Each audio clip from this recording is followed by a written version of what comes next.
চিতা ভাই নাকি এখান থেকে ক্লিয়ার করে ফেলবে সেমিফাইনাল ম্যাচে। দেখা যাক চিতা ভাইয়ের দক্ষতা। একটি ঝড় তুললেন, চমৎকার ফোর পকেট, কিন্তু একটি গুটি চলে গেল।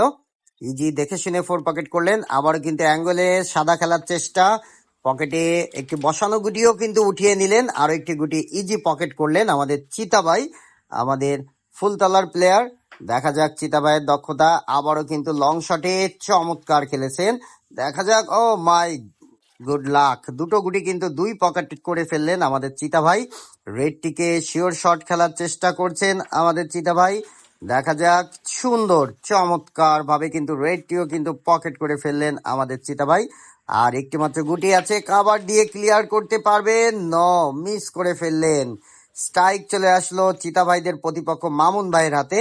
তার হাতেও কিন্তু ক্লিয়ার চান্স রয়েছে। একটি বেস গুটি দিয়ে শুরু করছেন মামুন ভাই, চমৎকার ভাবে কিন্তু পকেট করলেন আমাদের মামুন ভাই। আবারও কিন্তু তার রাইট সাইডে বেস খেলার চেষ্টা। দেখা যাক, চমৎকার আরো একটি গুটি কিন্তু হাতের নাগালে নিয়ে আসলেন, নিচ থেকে উপরে উঠিয়ে আনলেন।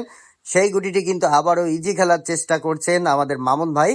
দেখা যাক, সেমিফাইনাল ম্যাচ চলছে কিন্তু চমৎকার, কারা ফাইনালে উঠবে তার প্রতিযোগিতা চলছে। মামুন ভাইয়ের আরো একটি বেস গুটি, অসাধারণ খেললেন। আর মাত্র দুটো গুটি আছে মামুন ভাইদের এবং চিতা ভাইদের একটা গুটি আছে, কারা এই বোর্ডে পয়েন্ট নেবে। দেখা যাক, মামুন ভাইয়ের ইজি শট, সুন্দর নান্দনিক দৃষ্টিনন্দন একটি শট ছিল। এখন কি করবেন, তিনি তার পার্টনারের হাতে রেডটি ভেঙে দিচ্ছেন, চমৎকার। তিনি কিন্তু কোনো ধরনের পকেট করার চেষ্টা করেননি, সাবলীল। আমাদের আবারও স্ট্রাইক মঈন ভাইয়ের হাতে। মঈন ভাই দেখে শুনে রেডটি থার্ড পকেট করার চেষ্টা চেয়েছিল, কিন্তু পারলেন না। আবারও কিন্তু আরমান ভাইয়ের হাতে স্ট্রাইক চলে গেল।